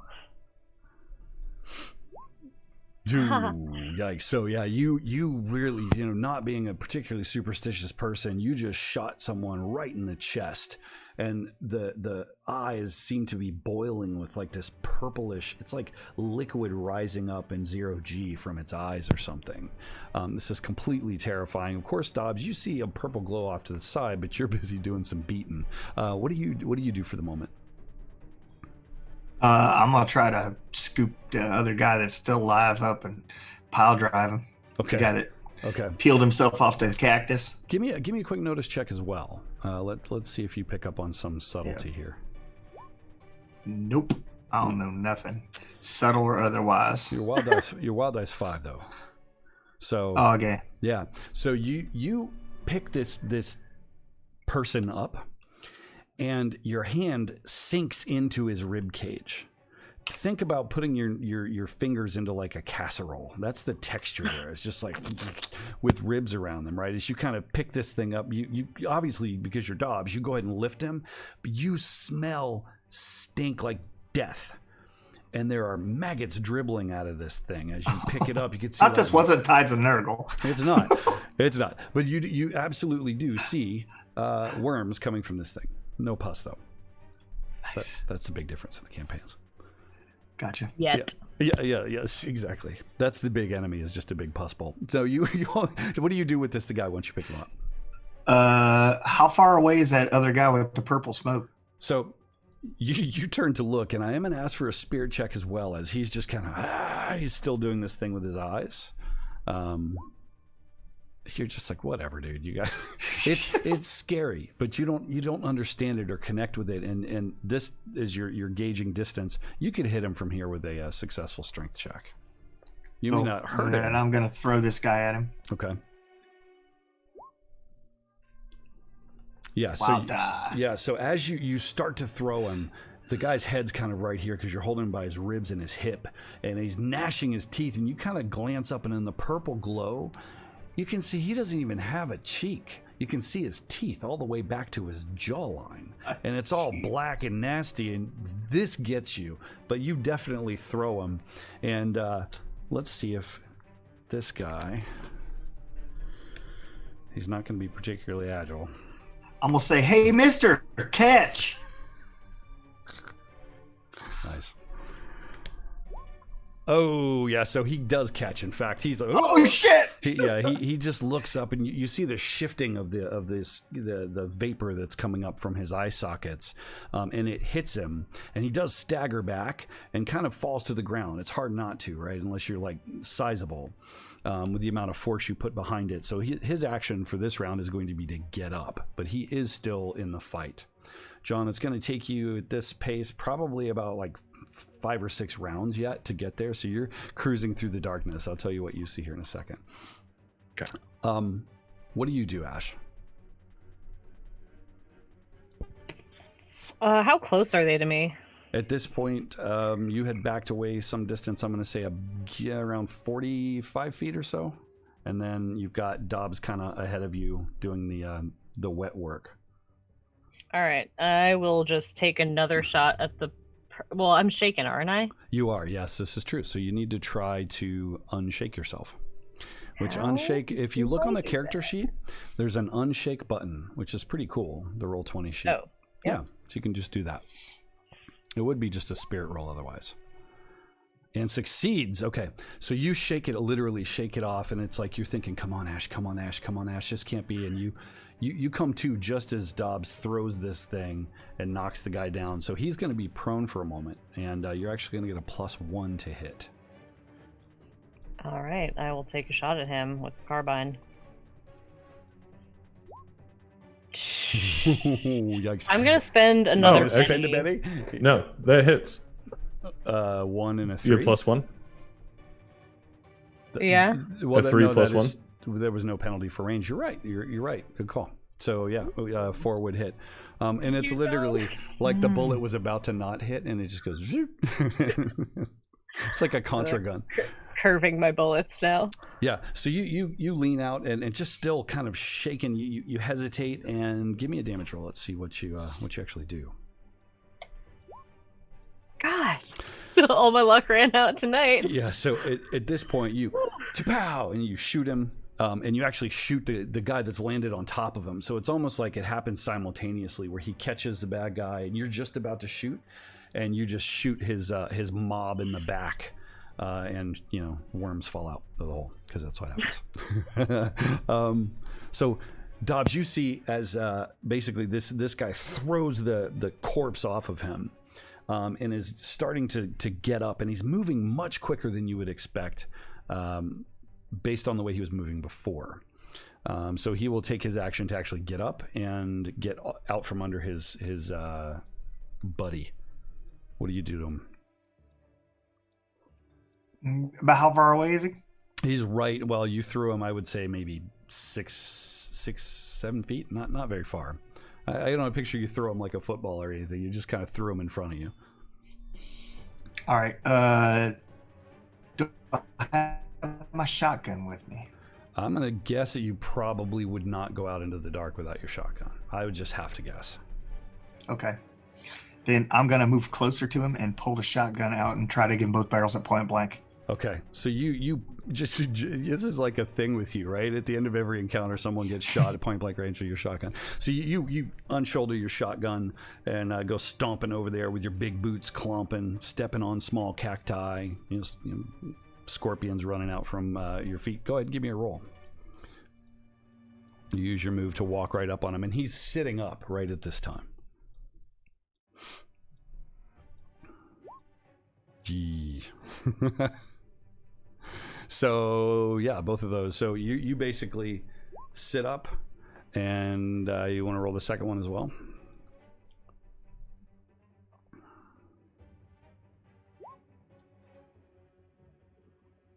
I thought we got a both barrels total. So damage on that one. I don't know. Ooh. So good that you can't have... Now, you can use a Benny if you want to reroll damage. That's up to you. Oh, absolutely. Of course. Yep. Spent. Yep. That was really much more. So yeah, you actually... You kind of level your shotgun. And as he's sitting up and you're bringing it in, you pull the trigger and blow a good quarter of this thing's head off. Just skull fragment flies. Some sort of black shit flies out behind him. You can't really tell. It could be blood because it's dark, right? And he... Where's the ghost rock? And charges you, scampering forward on his hands and knees. What do you do, Dobbs, as this happens?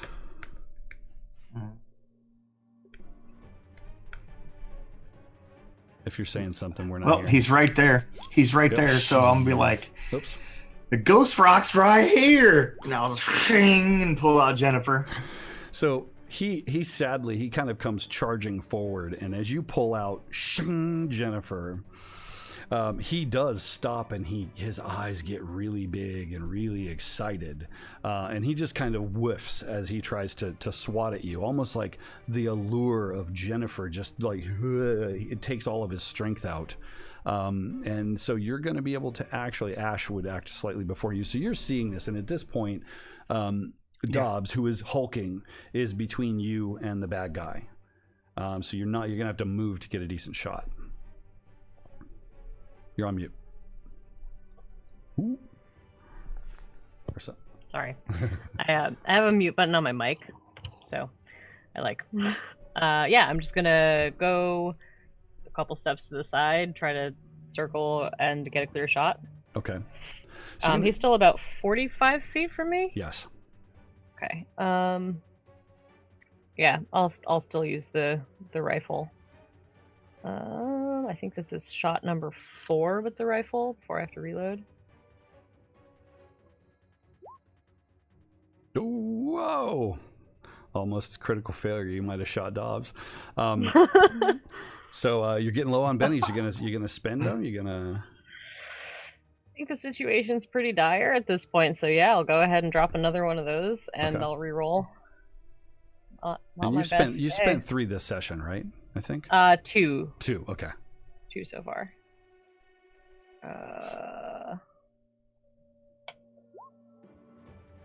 Oh no, the dice are not.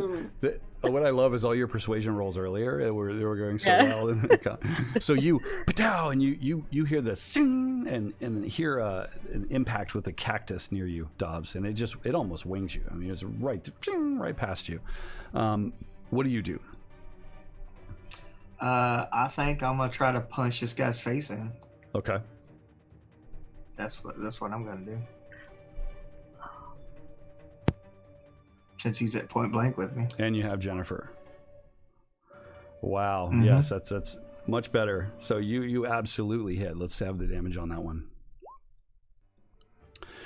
So tell me, Byron, as you punch him in the eye with Jennifer, what is that like? Like, this is your turn to describe what we see here. I'll be like, here's your ghost rock right fucking here. And I'll just try to punch him in the face so hard that the like little barrel of it, the little thing just comes like right into his throat. Okay.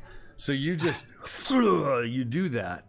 And he's there staring at you with these maddened eyes. And he goes, and his eyes start to flare brighter. And and Jennifer starts to heat up. And then he attacks you. Maybe that was a bad idea. Don't give the drug addict drugs. Stupid. I lost track of turn order, but whenever it is mine, I'm going to be speeding up because I've heard the shotgun at this point. Okay, so I know that's not a good sign. You at this point, actually, John, as you're moving along, and you too, Nate, and kind of back at the camp, right? Obviously, Teddy is extremely nervous. You're realizing, okay, there's a lot more shooting going on than there should be. She doesn't usually shoot more than once. She's trying to kill something. And of course, John, you're starting to see the glow. And this is what's crazy, is think about firelight back then, or lamplight. You had oil lamps and you had fire lamps. This is a really weird, incandescent, glowy, flickery purple light in the distance. So you're running, and you'll actually arrive, if you're full out running, you're going to arrive in a couple rounds. So you're moving on. So just remind me when you should be arriving, if your friends are still alive. So he basically, as you're juicing him up, he does in fact manage to actually grabs your shoulders and pushes harder on this knife and lets it and just and bites your hand. Yeah. This is how we transitioned into the Walking Dead campaign. So as his bite is going to attempt to cause 4 points of damage to you. What's your toughness? My toughness is 6. So 7, excuse me. So he bites down, and you just grimace, and just your skin. I mean, you've got those farmer's hands. He's not getting through with those rotten teeth. It's calluses on my knuckle from fighting. And as you watch, and you can see his face in this purple light with your knife through, his eyes just looking at you. He bites so hard that he actually breaks off some of his teeth from his nasty, rotten gums. Does not penetrate your skin, sadly, for me, of course. Ash, so you now see what's going on because you kind of moved off to the side, and the adrenaline, you're starting to kind of control your thoughts, but you see what's happening. They're both bathed in purple light, and as he stabs Jennifer into this thing's throat, its eyes flare like crazy. What do you do? I cuss, and I flip the carbine back up, and I'm just going to try and pull out my Colt revolver and get in a little bit closer and take a shot. from a little bit closer range because I don't seem to be doing much good from where I am right now. Okay, so you use your move to kind of move very quickly but carefully through these kind of cactus growth and whatnot, and of course pulling your gun is no problem. Give me that attack roll as you move in. And he's engaged with Dobbs and doesn't even see you coming. You kind of move up almost close range and just and shoot him. Give me a damage roll. God. Oh. You can re-roll damage with the Benny. You got one more for this session. I'll save the Benny for when I really need it. Okay. So at this point, you shoot him, and right in the side of the head, though, and he like this, and just kind of topples over to the ground. Eyes still burning, purple light. Dobbs, you're there. He slides off of Jennifer. Jennifer's oozing with some sort of black stuff. What do you do? I'm gonna try to smash his skull with my boot. Okay. So, prone like this, basically, between the two of you, you put an end to whatever the hell this thing was. Stomping and stomping and stomping. John, in the distance, I would picture this sort of cinematic where you just see these shadows in this purple light, and one of them is just stomp, stomp, stomp, and the other one pow, pow, as they just murder this creature. And at that very moment, what? Oh, was there another one, or did Dobbs kill the other one too? Dobbs picked up the other one and threw it. And as you've not been paying attention to what's going on with it, yes, there is, in fact, another one. So, damn it, I was just about to say, John, as you're running up, literally, Ash, with your awareness, you're like, stomp, stomp, stab, stab. Oh, and it's right on you. Both you roll a d6. High roll gets attacked. Oof. John, you will join the initiative. Hate that. Where's Dobbs' roll? Oh, I thought John was rolling. No. My fault. D6. Yeah. Oh, yep. It's Ash. So you literally you're like, hey. Can I spend a Benny to reroll that? No, not for this one. Because this is All really just a formal action. I tried. It's just you're like, isn't there another and it's basically right there in your face. Appreciate the chivalry attempt there. Yeah. Oh, wow. Okay. So it actually does grapple you and comes leaning in to bite you. What's your toughness? Oh boy. Where is that? Oh, probably more than that, I would assume. I'm going to introduce you guys to the concept of GM bennies, Marshall bennies in this campaign. So I have bennies that I can spend to reroll certain things as well. I'm going to use one of those now. I get 3 for all my bad guys for the whole session. So I'm going to use that now. Well, whatever. What's your toughness? Well used. We appreciate that. Yes. I'm going to spend them all right now. I'm going to spend more bennies.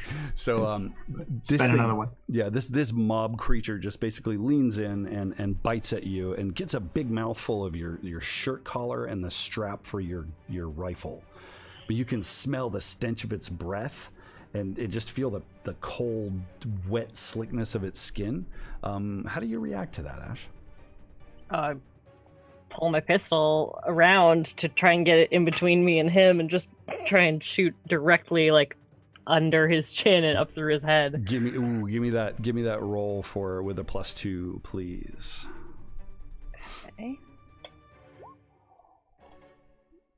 This is called a critical failure. And so what happens with a critical failure is you cannot spend bennies to fix it. It's just what it is. So no matter when a critical failure happens, if you're doing multiple rolls or whatever, stops there, and I say what sort of bad thing happens to you. So you're basically grappling with this thing, and your arm's kind of around it, and you pull your pistol around and shoot through its shoulder and right through your own arm. Give me a damage roll, please. Oh, yeah.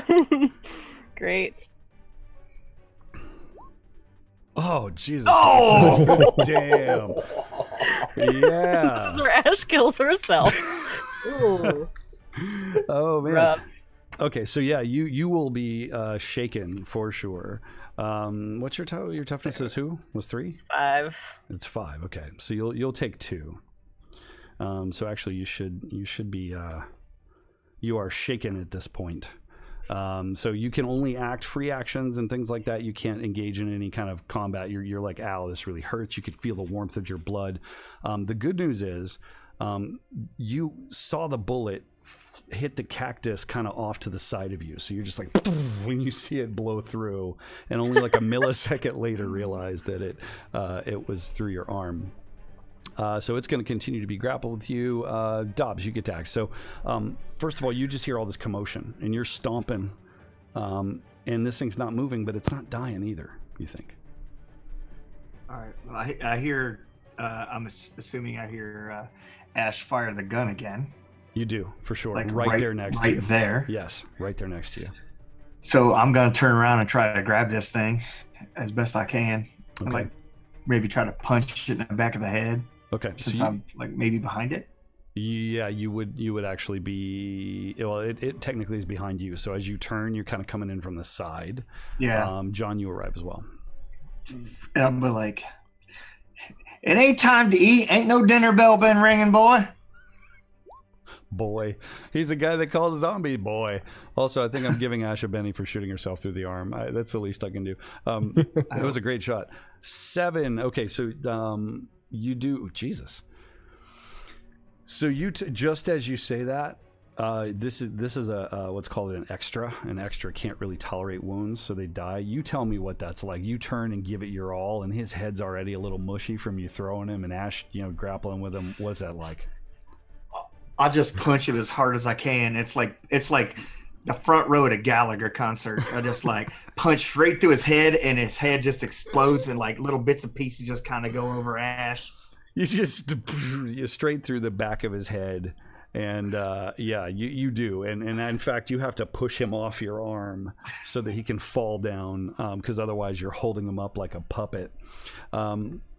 At this point, yeah, the gore is all over Ash, and the thing you notice is she doesn't normally. She just kind of shake it off, and probably light a cigarette.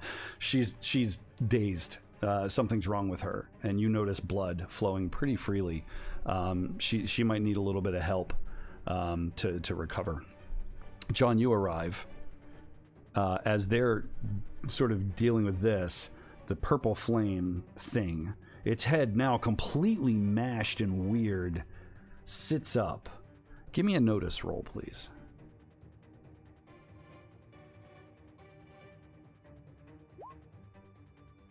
Wow. That is saving It's all over it. So picture, if you will, right?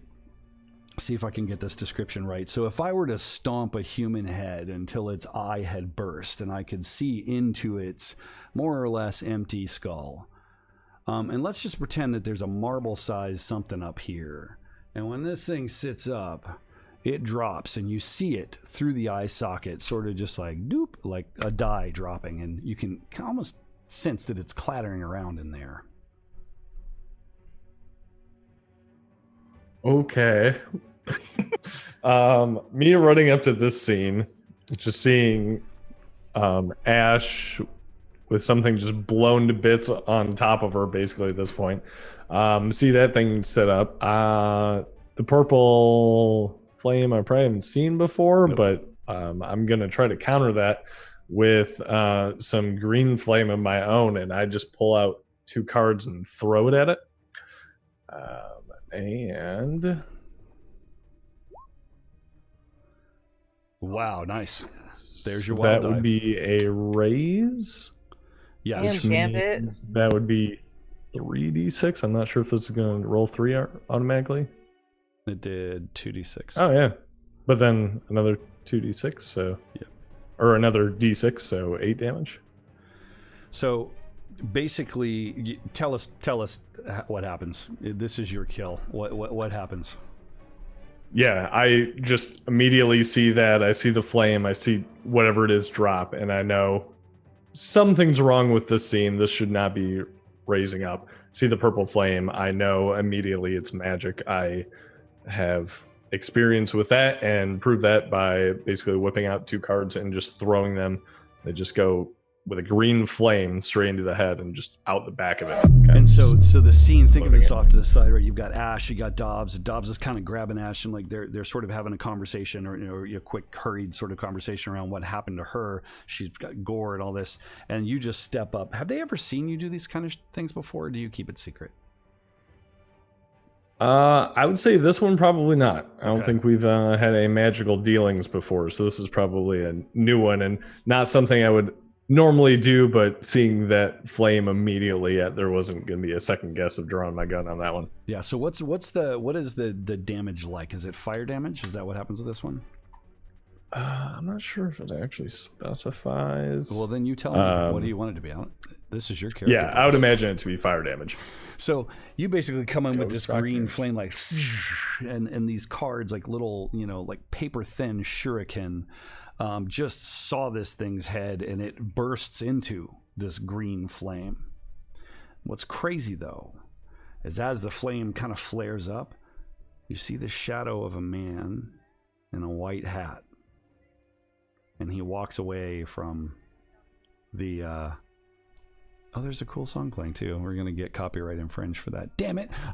Anyway, so he steps away from the cactus and walks off into the night.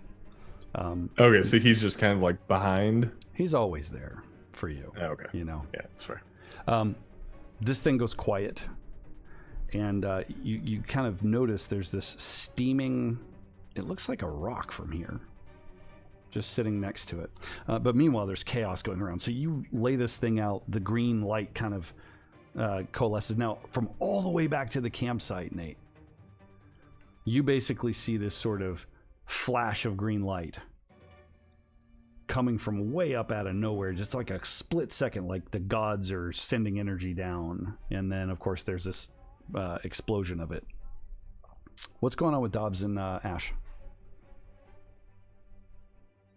Well, Ash is shaking, so I'm probably gonna scoop her up and carry her back to camp. Give me an unshake. Also, you can use your lash Benny. By the way, you can use Benny's to remove shaken. So, Ash, would you like to do that? Nah. No. Give me a unshake roll. Yeah, give me an unshake roll. So, you were literally like, God damn, maybe he mistakes you, but he tries to scoop you up. What do you do? I just sidestep away and just go, I got it, and I'm just fumbling in my jacket for like a cigarette and just it's fine, everything's fine. Like fumbling with the like fucked up arm and bloody hand. Like, it's fine. Fine, Dobbs. I told you go back and get him. What would you expect me to do? Just let you get eaten by a bunch of fucking crazies out here in the desert? Now, Ash, is nice as that sounds, which one of us is wounded? Well, I shot myself, so facts is facts. Listen, I would have kept running, but listen. Listen, next time we get the opportunity to bolt, you don't stop and turn around and put yourself in harm's way for my ass. I got myself and I can shoot from a distance. You close the distance. Get the hell out of there before you go charging in. Isn't that what you just did? Stop and put yourself in harm's way? Well, you was in trouble too. You didn't even give me. I'm gonna walk over. Okay, so John, mid bicker. You walk up at about this point.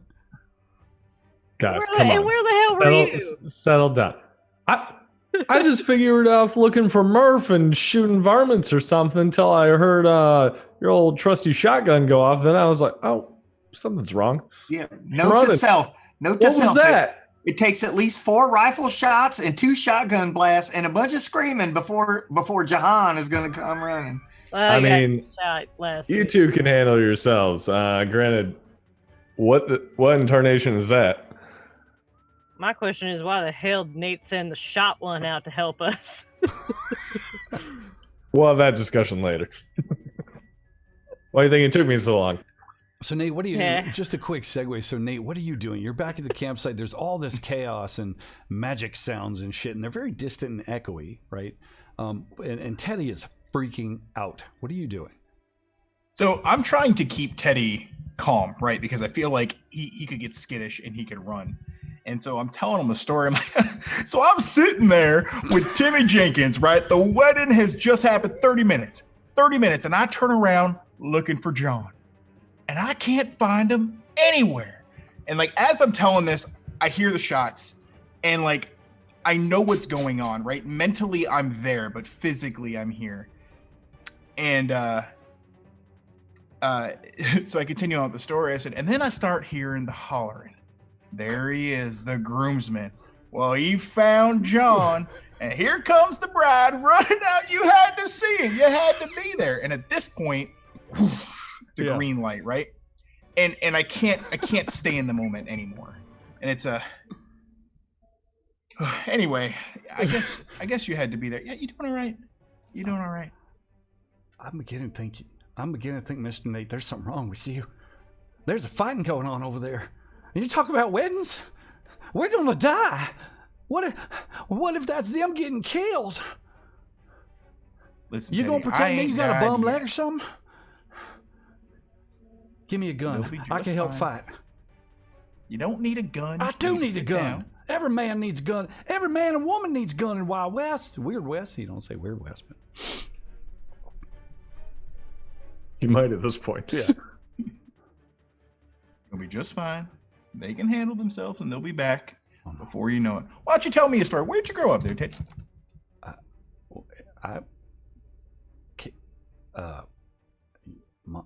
What?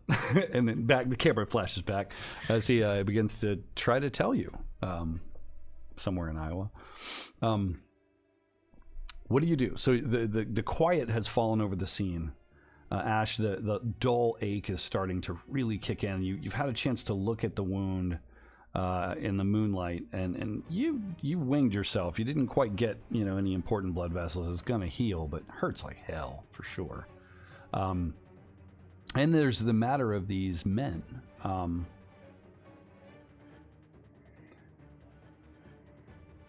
Their mode of dress is a little off. They're dressed like Confederate soldiers. I think Ash just kind of sits down on the ground and tries to staunch the bleeding for a second while holding the cigarette in the injured hand, but holding the injured arm, and just goes, "Hey, Dobbs, John, why don't you all take a look at if there's anything valuable on them wherever the fuck, I don't know what they are, but check that out." Why don't we come back in the light? I just say real quick, let me check this one. There's something odd in it. Is it still the piece kind of still smoking? Yeah, it rolled out of the eye socket when it hit the ground. Okay. Almost like a little marble. I'm gonna go over there and take my handkerchief, that was a thing back then, and pick it up very carefully, not to touch it. Yeah. So you reach down and you pick up this small object, and it's sort of, it looks like a little obelisk, right? It's a little tiny piece of some sort of stone. You can only guess what kind of stone, and as you hold it in the moonlight, there's these little tiny carvings, just done with a needle or something. All kinds of little words on it. Damn, the music's pumping now. It's a big band going on behind us. It's like a parade. What do you do with it?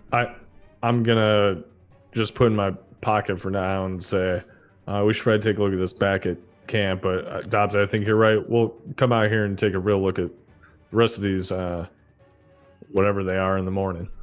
And then I go over and with Dobbs kind of help Ash up.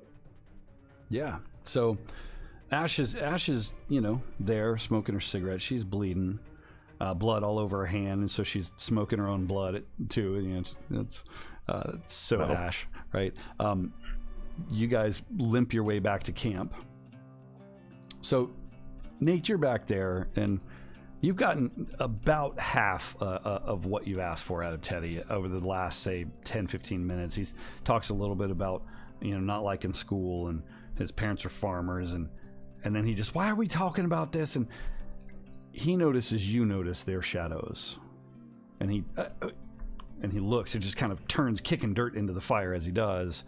And they kind of come walking up out of the shadows into the orange light. Ash holding her arm, clearly injured. John and Dobbs walking up. Dobbs' hand and forearm is just completely covered in gore, dripping and black and gnarly. Teddy, what's wrong? Looks like you've seen a ghost or something. I told you they're gonna be just fine. You just need to sit tight. Well, what happened? What happened? And what's going on out there? What'd y'all see? I don't rightly know. I look at Ash and Dobbs. Do you have any idea? As he's looking at you, like I'm sort of like giving you guys the look, like don't freak him out. Just Well, see, there was these cactuses out there, and well, Ash thought that they was men, and so I had to prove that they weren't. And so now they're all dead, and it's all right. She accidentally Give me a persuasion roll. No persuasion. Because there's just blood everywhere. Yeah. Oh, I got it. Cactus? Yeah, Cactus Man. You never heard of that? The old story? My daddy used to tell me that story about the Cactus Man. Like sometimes when the moon is just right and you're out in the mesa and the Cactus Men come.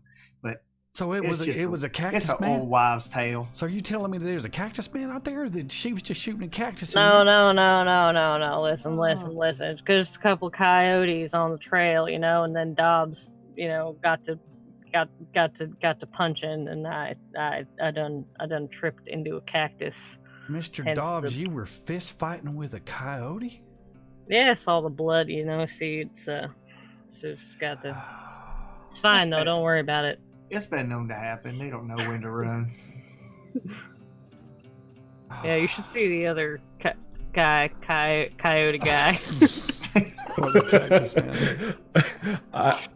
kind of be like, it's all right, Teddy. Don't worry, we're fine. Ash just needs to lay down clearly and rest. Yeah, that looks like a bad cut. You must have hit a rock. That's probably not a cactus. That don't look like no cactus. Yeah, it could have been a rock. I fell, it's hard to see out there on the drive. I'm just gonna, has anybody got a flask? I can take a drink off. All right. Hand you mine. Just drink it. You Sorry, it's gin. I know Yeah. it's not your favorite, but gets the job done. Fancy city folk drink, just mumbles into the flask. So you do your best to patch yourself up, and a good amount of time passes, right, as you try to settle in. In a quiet moment, Teddy basically is asleep, and those of you in combat are just too wired. And Nate, you're not in the know yet, right? So there's an opportunity for you to share information. How you describe everything that happened to Nate? Yeah, I mean, I'm gonna, from my perspective, kind of like walk up. I see you kind of finishing off a few, and then something stood up with purple. Well, not stood up, set up with purple eyes, and I kind of pull out the little obelisk and like carefully open it up and say, pulled this right out of its skull. And Ash, I don't know, with your fancy little monocle thing, can you see that better? I can't make it out. Yeah. I finish another sip of the flask. You take a big sip of the flask and you pull the monocle down. Flip down the other. It is absolutely ghost rock and purer than you've ever seen. It's like painful to look at. What do you do? Flip the monocle back up and go. Is Teddy listening to us? Teddy seems to be sleeping, as far as you know. He's overstimulated, and he's just like Cactus Man, and whatever. He's mumbling cactus. Yeah. Yeah. So I just kind of pull John to the side a little bit, away from Teddy, just in case, and I just go, that is a chunk of pure as near as pure I've ever seen Ghost Rock, my good friend. So I don't know what the hell those things were, but Yeah, I kind of like almost like excited for a second, but then I'm like, well, why was that in its head? And was that causing these things to move around? And is there some sort of writing on it? What is that? I shot that thing in the chest, and I saw Dobbs wing it in the head a couple times before his fist went right through it, and then I don't rightly know, friend.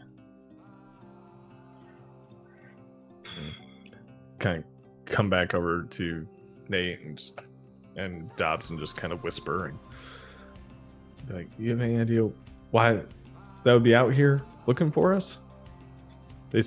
Oh wait, never mind. I don't know.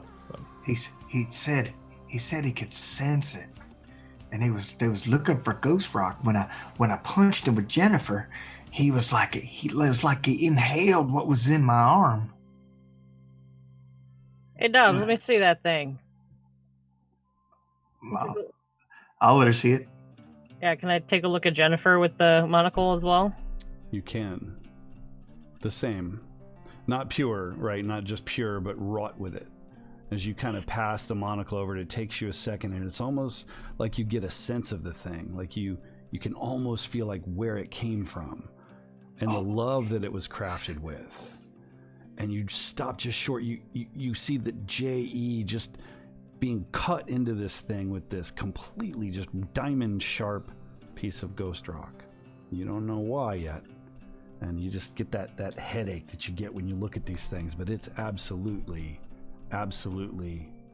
affected by ghost rock.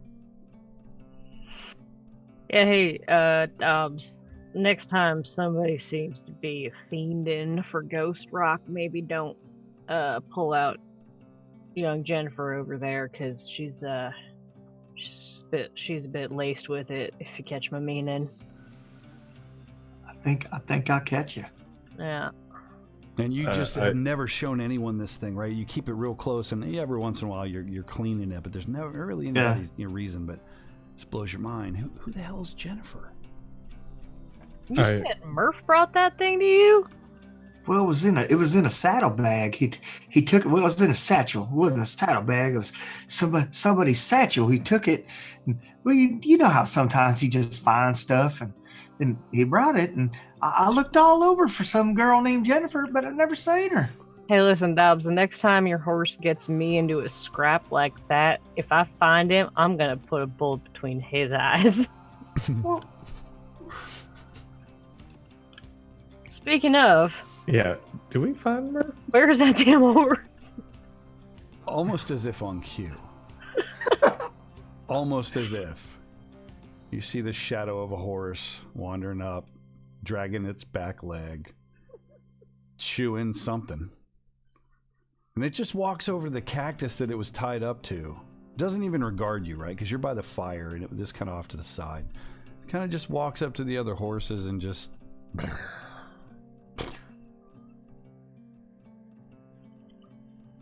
Yell over to my horse. I go, yo, sucker, stay away from that one. Don't catch us, stupid. Oh man, I think that this is a good stopping spot for our reflection part of the session. I'll tell you what you guys see in the morning if you would like. So the next morning, there's that campfire breakfast. You're sore, obviously. Ash, you're in pain. John, you're in pain, although you're starting to mend. You're hoping you can keep the infection off with the gin. You make your way out that way, and of course there's your typical varmints and things kind of gathered around these, and ants and whatnot that have come up out of nowhere.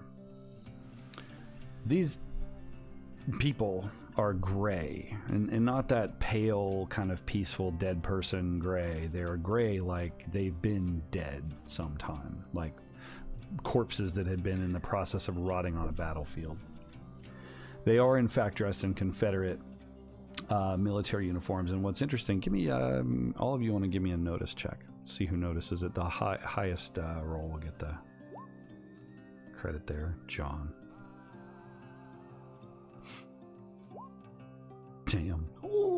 I'm giving it to Ash. Let's see if anybody beats that. Nate's got it. Wait, oh yeah, you did. Ash. Okay. Nate's got it. So Nate, you're looking these things over as you do, casual, and they're having their conversation. You notice a very clear tear in one's uniform and a black stain there that's long since dried. And the other one has been clearly shot maybe 4 times. The one with they described as the one with the purple eyes. Something seems more formidable about him, but he doesn't seem any less dead. He just happens to have a lieutenant's badge on his uniform. They didn't kill these things last night. You know that. You can smell them. They smell like they've been rotten for a long time.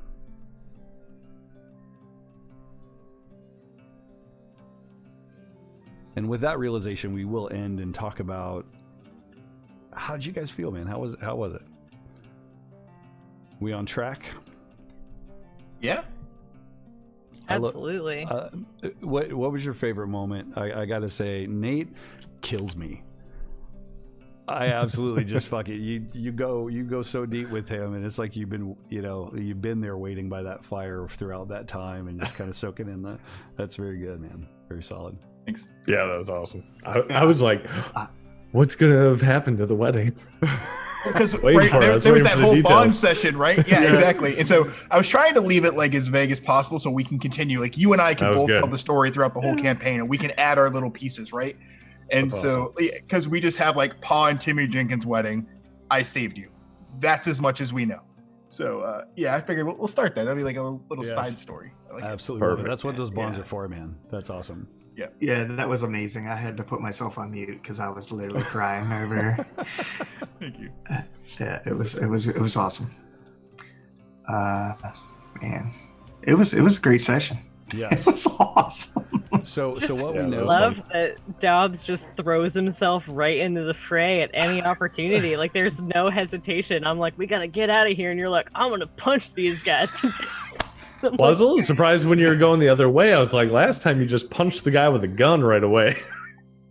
I was waiting for that to happen right off the bat. And then I was trying to think outside the box. I was trying to think outside the box. I was like, all right, maybe we'd better run. Ash said run, and I'm like, I don't know if we're gonna make it. And I didn't want to draw them all the way back to the camp. Reinforcements, though, That's why I told you to go get them. Well, I could have left you behind, but I didn't. So your shotgun was a good signal. Yeah, I appreciate the fact that you did not leave me behind, but that's why you got a shot in your arm because you don't listen.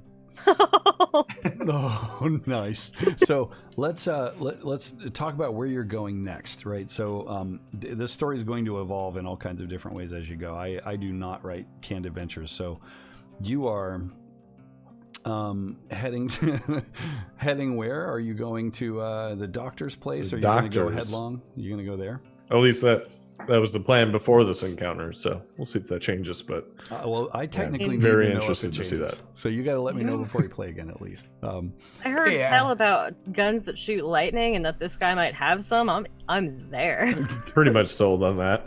We should take you to the doctor because you got. That's perfect. That is true. That is true. So the doctor might be the two-phase problem there.